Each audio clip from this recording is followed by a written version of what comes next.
Bonjour à tous, bienvenue sur The Glove Driver et bienvenue à Paris, place Vauban plus précisément, au pied des Invalides, puisqu'aujourd'hui je suis là pour vous faire découvrir les plus beaux concept cars et les plus beaux modèles qui sont présentés à cette 35e édition du Festival Automobile International, qui est un festival qui se place dans cette grande tente de 3000 m² avec tous les plus beaux concept cars de cette année et des nouvelles voitures qui ont été présentées. Et on va découvrir un petit peu où va l'automobile en termes de design, quelles sont les folies des créateurs.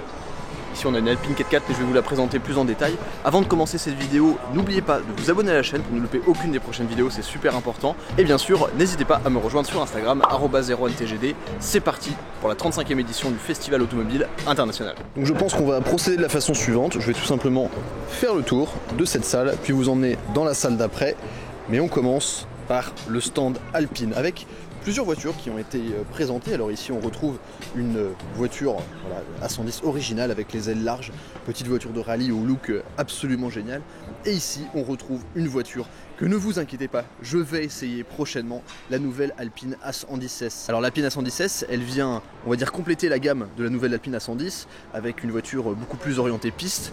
On a ici par exemple des jantes noires allégées, on a un toit carbone, une peinture spécifique et surtout 300 chevaux et un réglage châssis beaucoup plus optimisé pour la piste, alors que la 110 classique, on va dire, sera plus destinée à un usage de route. Pour l'avoir essayé pas mal de fois, c'est une excellente voiture de route. Donc on a toujours le moteur d'origine Renault, le 1,8 litre en position centrale arrière avec le turbo et la boîte 7 rapports qui développe maintenant 300 chevaux au lieu de 250 sur la version A110 normale. Donc il a quelques particularités esthétiques sur la 110S. On a par exemple les étriers de frein orange ici, les badges Alpine en noir. On a ce toit carbone ici qui est magnifique, des sièges baquets en carbone spécifiques et beaucoup de touches orange. Alors désolé, j'ai pas de filtre ND, du coup on voit pas bien l'intérieur. Beaucoup de touches orange, et d'ailleurs le drapeau français ici a été remplacé par cette petite lame en carbone qui se termine avec un bout orange.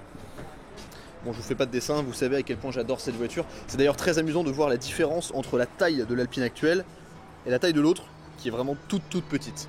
Bon, on va continuer à se concentrer sur la marque Alpine. Alors ici on arrive sur un concept car qui a été dévoilé par Alpine il y a quelques jours lors de l'ouverture du salon. C'est l'A110 Sport X, donc c'est une voiture qui est basée sur l'Alpine A110 pure. Et l'idée vraiment c'est de retrouver un petit peu les gènes du rallye avec une version de l'A110 qui a été rehaussée, qui a été élargie. Donc c'est une façon pour Alpine d'explorer des nouvelles facettes de la sportivité. La voiture est 80 mm plus large, 60 mm plus haute, et on a un design spécifique avec des entrées d'air noires ici, des jantes qui reprennent le design de l'A110 normale, l'A110 pure, et ce qui est excellent, donc on a vraiment cette forme d'A110 hyper bodybuildé, complètement rehaussé, et pour le délire ils ont quand même mis des skis à l'arrière, ce qui est vraiment génial.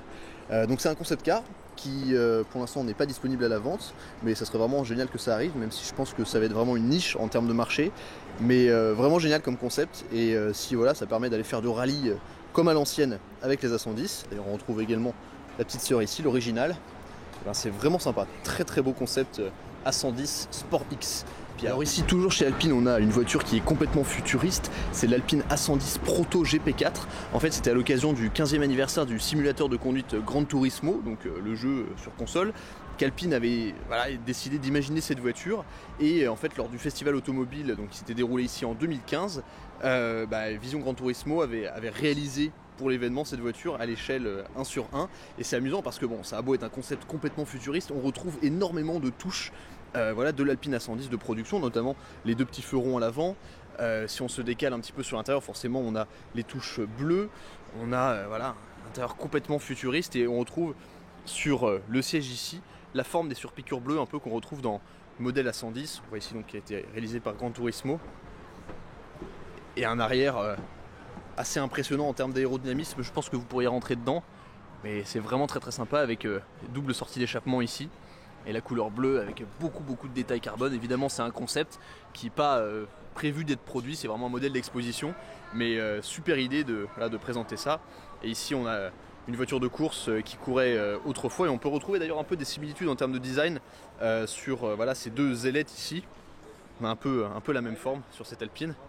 Bon, on va passer à des choses un petit peu différentes. Là on est face à un véhicule assez particulier, c'est un concept fait par Citroën qui s'appelle la 1919 Concept. l'idée de Citroën, c'est vraiment de partager sa vision de l'ultra confort et de la mobilité extra-urbaine du futur, si on veut. J'adore cette signature lumineuse là, avec la marque au chevron.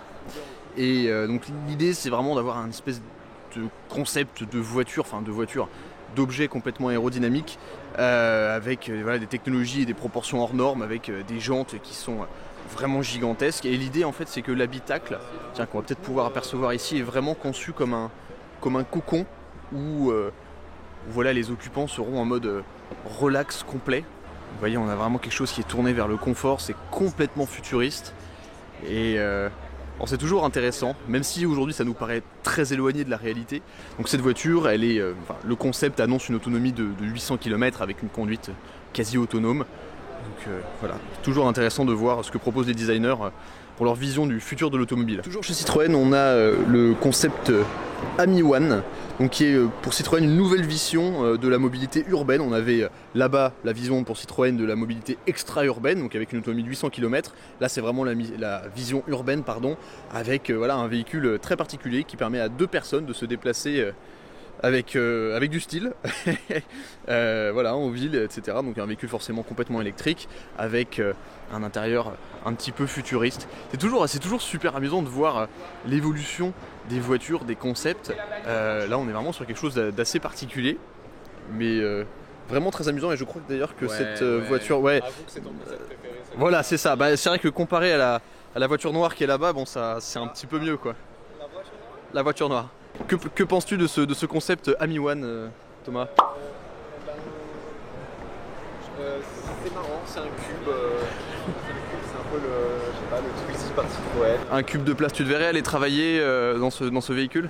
Alors personnellement non, mais je pense que ce sera très adapté pour d'autres personnes. On en est persuadé. Comme vous pouvez le voir, on a Mister World Supercar qui fait des stories. Et nous, on va s'intéresser à cette voiture que je trouve absolument magnifique. Je pense que ça plaira à Benoît de la concession Alfa Romeo à Barque-le-Mans. C'est l'Alfa Romeo Tonal Concept. Donc en gros, c'est une voiture qui est vraiment inspirée par par la beauté du design Alfa Romeo. C'est le premier hybride rechargeable et SUV compact de la marque italienne. Donc on voit que c'est un peu basé en termes de gabarit sur le Stelvio. Et ce que j'adore vraiment sur cette voiture, c'est qu'on sent qu'au niveau du design, c'est un mix entre sportivité, confort, luxe. C'est une voiture qui est assez affirmée dans son design. On retrouve voilà, des éléments caractéristiques avec cette calandre en triangle d'Alfa Romeo. Et puis ici des feux vraiment très particuliers qui sont cachés entre le pare-choc avant et puis le capot. On retrouve voilà, des jantes qu'on connaît bien du design Alfa, mais je trouve vraiment que c'est une super voiture, super belle voiture. Et surtout ce que j'aime bien, c'est l'arrière qui est vraiment très très design. En fait, c'est des formes qui sont hyper fines, hyper élégantes, et ça se voit notamment avec l'absence de poignée de porte, en tout cas à l'arrière, ce qui est assez étonnant. Je pense que ça doit être un bouton, probablement ici. On a ici d'ailleurs le petit logo Alfa Romeo, ça c'est génial ça. On a le petit logo Alfa Romeo avec une prise, parce que je pense que probablement derrière ça, il doit y avoir la prise pour recharger la voiture, vu que c'est une hybride rechargeable. Et on a voilà, des poignées qui sont imbriquées dans la carrosserie. Et puis là, des rétroviseurs hyper design. J'imagine qu'ici, c'est des caméras. Et un intérieur, bon, je suis désolé, on peut toujours pas voir les intérieurs avec ma caméra, mais qui est vraiment très très très beau. Alors là, on tombe sur un très très gros morceau, c'est le concept Lamborghini V12 Gran Turismo. Alors oui, Gran Turismo, parce que c'est une voiture qui a d'abord été présentée pour le prochain Gran Turismo qui va sortir début 2020 je crois. L'idée avec cette collaboration entre le jeu Gran Turismo et Lamborghini, c'était de proposer aux fans de la marque Autoro la version la plus ultime possible de voiture qu'ils puissent utiliser dans le jeu. Donc on retrouve vraiment voilà, les lignes hyper définies, le design super agressif de Lamborghini dans un concept complètement inédit. Alors c'est une voiture qui est monoplace avec voilà, des éléments de design qui sont absolument incroyables. Ici vous voyez, on voit à l'avant, donc on a les roues qui sont vraiment très séparées de la carrosserie avec le châssis tout apparent en carbone. Ce design en forme de croix qu'on retrouve sur beaucoup de voitures, l'inscription 63 également, ça me fait penser d'ailleurs à la version SVJ 63 des Roadsters. On a quelque chose qui est complètement, on dirait vraiment une espèce de structure qui tient chaque partie entre elles avec des petits bouts de carbone. Regardez un peu l'aérodynamisme. Bon, évidemment c'est un concept, c'est une voiture qui sera jamais produite, mais c'est tellement impressionnant, et on retrouve, même sans savoir ce que c'est, immédiatement le design Lamborghini avec des lignes qui sont tellement acérées. On a ici l'inscription ALA, Activa Lamborghini Aerodynamica je crois, donc c'est le système aérodynamisme actif de Lamborghini. Ici avec des sorties d'échappement gigantesques, d'ailleurs si vous regardez ça ressemble énormément à la sortie d'échappement d'une Aventador S, sauf que là il y en a deux, parce que pourquoi pas. Voilà, avec le moteur V12 en position centrale arrière, complètement exposé. C'est des concepts qui font... en fait on a besoin d'au moins 1 heure pour apprécier tous les détails de ce genre de concept. La voiture est vraiment posée au sol, on a des jantes qui sont gigantesques, on voit ici le partenariat avec Pirelli, et bien sûr ici GT Gran Turismo. Forcément c'est un concept car, donc il n'y a pas d'intérieur, on voit juste le volant, mais c'est vraiment super impressionnant. Alors ici nous avons une super Aston Martin DBS, et d'ailleurs c'est assez amusant parce qu'il y a la semaine dernière, pour ceux qui me suivent sur Instagram, @01TGD, vous savez que je me suis retrouvé dans une DBS. Dans Paris, c'était celle-là. Donc c'est assez marrant de la voir ici. Une DBS avec une couleur absolument magnifique, un bleu métallisé très profond et absolument toutes les options en carbone. C'est vraiment une voiture que j'adore, la DBS, parce que bon, plus de 700 chevaux, 900 Nm de couple. J'avais essayé la voiture sur ma chaîne, vous pouvez la retrouver en cliquant en haut à droite de votre écran. Mais superbe voiture. Et là on reste dans les gammes de voitures assez exceptionnelles. Bon là c'est un concept. On est sur le concept Bentley EXP 100 GT qui nous montre selon Bentley à quoi pourrait ressembler la voiture du futur. Voilà la représentation pour Bentley de ce à quoi va ressembler, ou en tout cas pourra ressembler une voiture en 2035. Donc d'ici 15 ans, on a une voiture qui est tellement imposante, 5,80 m de long. On a des portes qui s'ouvrent en élytres et qui font 2 mètres de long, vous voyez, ça part de là jusqu'à là. Et vraiment, c'est la représentation au maximum du savoir-faire Bentley en termes d'art de vivre, en termes d'expérience, de connexion avec les éléments.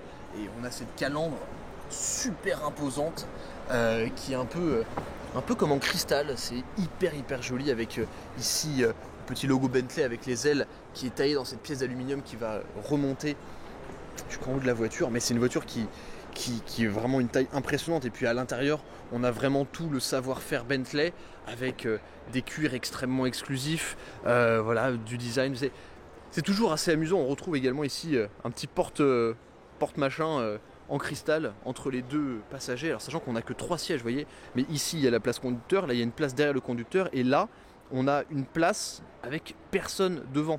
Donc vraiment l'idée c'est de pouvoir proposer le meilleur espace possible de confort, de voyage aux occupants de ce concept qui est vraiment super impressionnant. Et ce qui est amusant, c'est qu'on dirait une Continental GT mais version XXXL.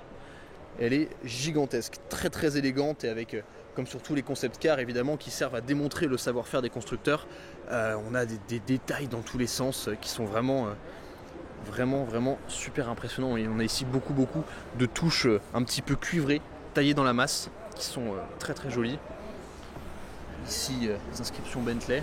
Et ce qui est aussi intéressant et important pour le monde automobile actuel, c'est que tous les matériaux utilisés dans cette voiture sont durables, biodégradables, parce que vraiment l'idée de Bentley avec ce concept, c'est de proposer une voiture qui soit en harmonie avec la nature et aussi avec ses occupants, de proposer à ses occupants l'expérience de voyage la plus relaxante possible, et que la voiture soit aussi en harmonie avec son environnement.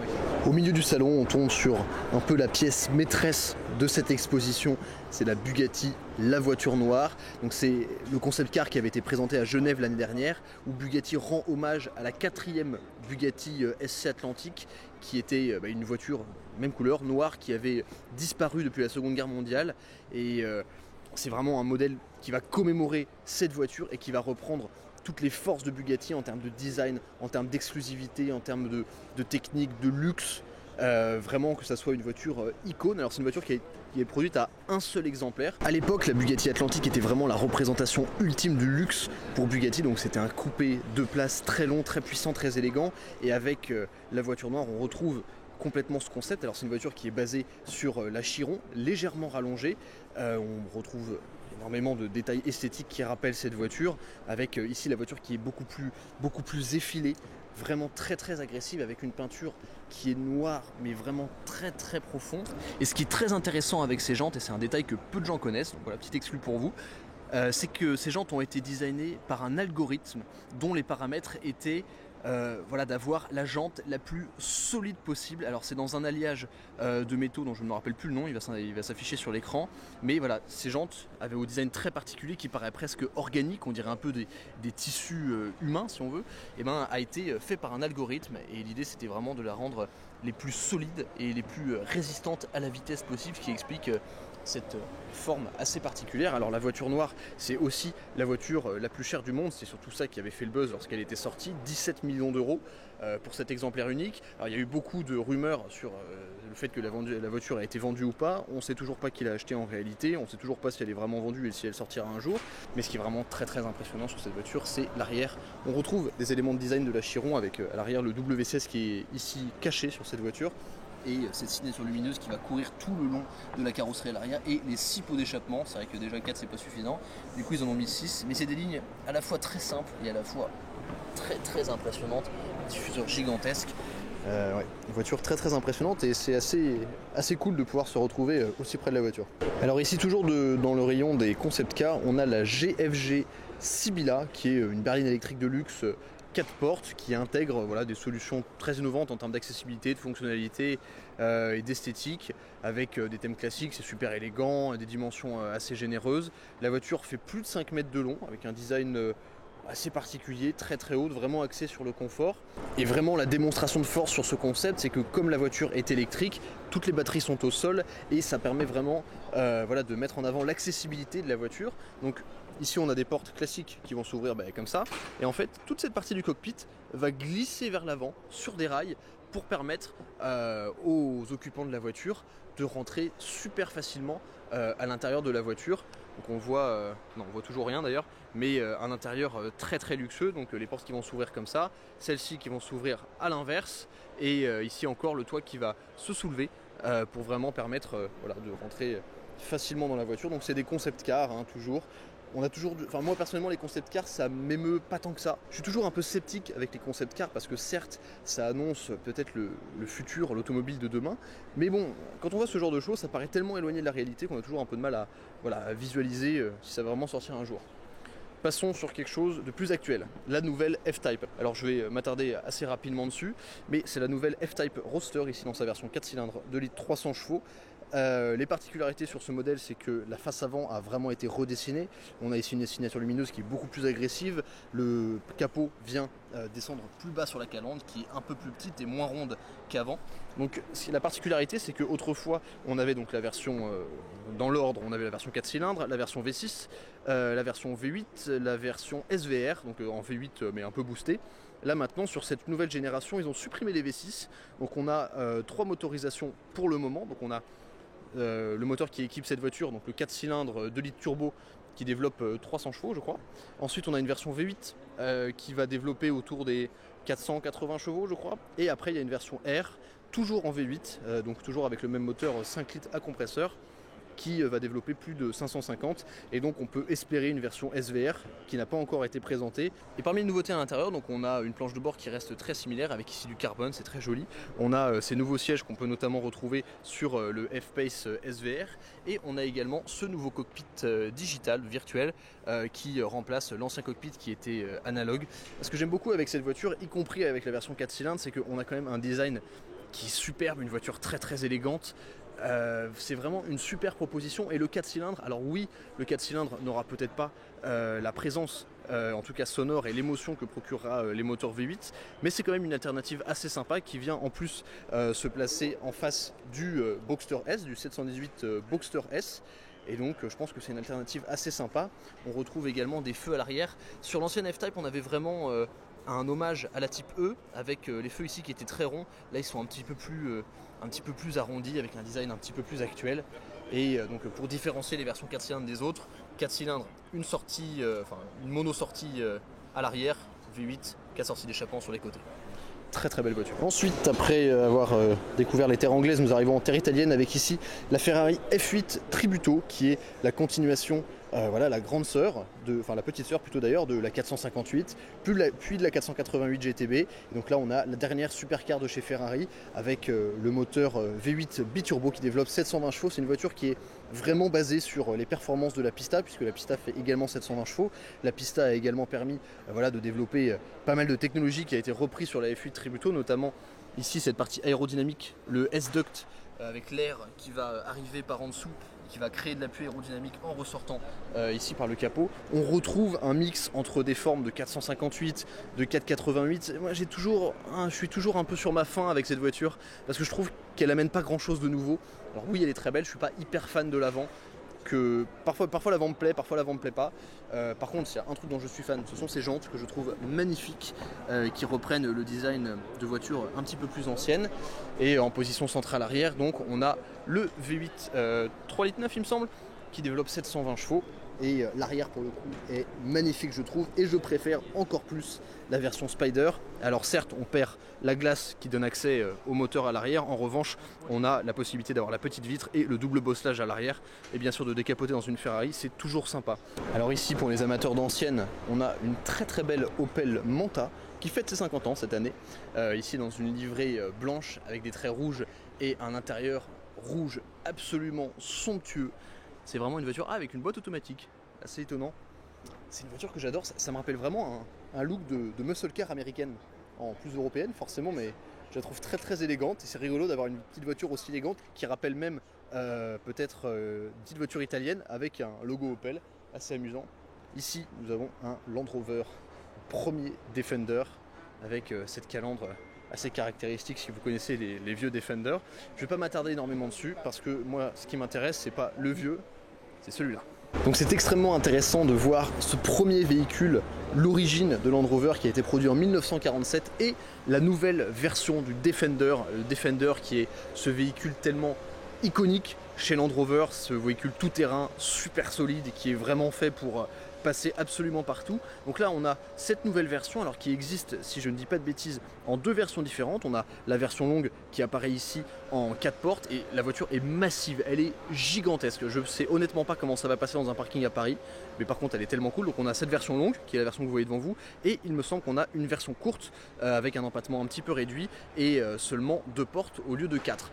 Il y a énormément de matériaux qui sont vraiment conçus pour être durables. On a ici des parties en métal, on a cette couleur vert un peu métallisé, un avant très imposant qui veut vraiment être destiné voilà, à faire du tout-terrain, à passer dans des chemins, à mettre jusqu'à 1 mètre d'eau autour de la voiture. Énormément de parties ici qui sont renforcées, une signature lumineuse très contemporaine de Land Rover. Des énormes jantes, des pare-boues. Sur le côté, absolument génial, sur une voiture de série, on a une prise d'air pour que la voiture continue à respirer si jamais vous avez de l'eau jusqu'à là. Donc vraiment génial. On a des gros marchepieds avec du bon caoutchouc bien raide. Ici c'est du métal. À l'intérieur, voilà, on retrouve le côté à la fois rustique mais aussi technologique du Defender et à la fois d'une voiture de 2020 avec beaucoup de beaux matériaux. Là je peux apercevoir du cuir, de l'Alcantara. Sur le côté ici on a une échelle qui va pouvoir se déplier. On a ici un énorme, alors je sais pas comment ça s'appelle, un porte-bagages de toit pour pouvoir mettre plein d'affaires. C'est vraiment un véhicule qui est destiné à l'aventure et qui a réussi dans cette nouvelle version 2020 à conserver son ADN de voiture tout-terrain faite pour l'aventure et faite vraiment pour pour aller vous balader avec vos potes. Ici on a une sorte de valise dans laquelle vous pouvez sûrement mettre des trucs intéressants. Le seul truc qui m'étonne vraiment sur ce Defender, c'est cette pièce là. Pourquoi il y a ça? Sachant que la tête du passager arrière est ici, pourquoi est-ce qu'il y a cette pièce, même cette pièce là, de couleur, qui va gâcher complètement et fermer la vue du passager arrière? C'est assez étonnant je trouve. Mais bon, donc là on est vraiment sur une version First Edition, c'est la version qui a été présentée, suréquipée. Dites-moi ce que vous pensez de ce Defender dans les commentaires, je le trouve super cool, mais vraiment, il est gigantesque. Le machin il fait 2 mètres de haut, il est absolument monstrueux. Mais c'est la première fois que je le vois, je le trouve vraiment génial. Alors on a ici l'intérieur du Defender qu'on nous a gentiment ouvert. Ce que j'aime bien c'est qu'on retrouve, alors en fonction des différentes finitions et des différents packs d'options, on retrouve quand même là dans cette version ce côté très rustique avec énormément de rangements, ici une poignée pour rentrer, des tapis de sol qui sont vraiment, on sent que c'est fait pour l'aventure quoi. Il y a des rangements vraiment partout, ici une énorme partie sur la boîte à gants. Et pour répondre à la question justement, je me demandais pourquoi est-ce qu'il y avait cette partie-là. Et je pensais que ça gâchait la vue à l'intérieur, alors qu'en fait pas du tout, parce que ça, c'est ici le montant, et surtout en fait, du coup j'ai demandé pourquoi c'était coupé ici, tout simplement parce que cette vitre-là va descendre, comme une vitre conventionnelle, et si on regarde la forme de la porte, qui cette forme un petit peu comme ça, en réalité, la vitre-là descend ici, alors que cette vitre-là, en fait, elle aurait simplement pas pu descendre, elle pas pu se baisser, c'est pour ça qu'elle est fixe, donc ça explique, hop là, donc ça explique, voilà, cette question que je me posais. Et ici, on tombe sur une voiture que Mr. World Supercar Thomas a essayé il y a très peu de temps, la McLaren GT que je vois pour la première fois, qui va être un mix entre une 570S et une 720S, et qui va vraiment être une GT, donc une voiture de grand tourisme faite pour les longs trajets, comme son nom l'indique, avec un design complètement nouveau. Et je dois dire que dans cette configuration, elle est vraiment somptueuse. La particularité de la McLaren GT, donc elle équipe en position centrale arrière le V8 4 litres, je crois, biturbo, qui développe autour des 620 chevaux pour cette version, et surtout un énorme haillon vitré ici qui va se soulever, et dans ce coffre vous pouvez normalement mettre des clubs de golf. Voilà, donc si vous voulez aller faire du golf avec votre McLaren GT, c'est le moment, sachant que vous avez également un coffre à l'avant vu que le moteur est en position centrale arrière. Très belle voiture dans cette configuration bleue, c'est la première fois que je la vois et j'avais énormément d'appréhension la première fois que je l'ai vue, parce que j'ai toujours une impression que l'avant de la voiture remontait complètement. Je sais pas si je vais pouvoir illustrer ce que je dis, mais j'ai toujours eu l'impression que l'avant de la voiture remontait comme ça, quoi. Et en fait je trouve pas du tout, en la voyant en vrai ici. Puis on est en plus sur une configuration très élégante avec un extérieur bleu métallisé très joli, avec un intérieur qui va mixer du marron et du beige, vraiment très élégant. Ici on a des grosses prises d'air là pour aller nourrir le V8, des freins énormes. Une très belle découverte cette McLaren GT. Alors s'il y a des amateurs de moto parmi vous, et je suis sûr qu'il y en a, pardonnez-moi, je n'y connais pas grand chose en moto, mais ça ne m'empêche pas d'apprécier la beauté de cette moto, qui est, alors je vais retrouver le nom sur la pancarte, une moto de marque Apex 2.0 by Bad Winners. Donc Bad Winners, je crois que c'est un préparateur esthétique de moto, et cette moto a été réalisée après demande de Charles Leclerc, le pilote de Formule 1, qui avait flashé sur une préparation un peu similaire sur un modèle, et du coup le préparateur Bad Winners a décidé de refaire un modèle spécialement pour lui, avec la particularité que toutes les pièces sont en carbone. Les roues, les côtés, le réservoir, le support de selle, les roues arrière, une pot d'échappement ici, et ici les bas de caisse, comme je pourrais l'appeler sur une voiture. Mais la moto est vraiment géniale. Alors je m'y connais vraiment pas beaucoup en moto, mais donc désolé pour les amateurs. En revanche, j'adore le look très racé comme ça, avec une selle monoplace. Je trouve ça super sympa, et la moto est vraiment très impressionnante.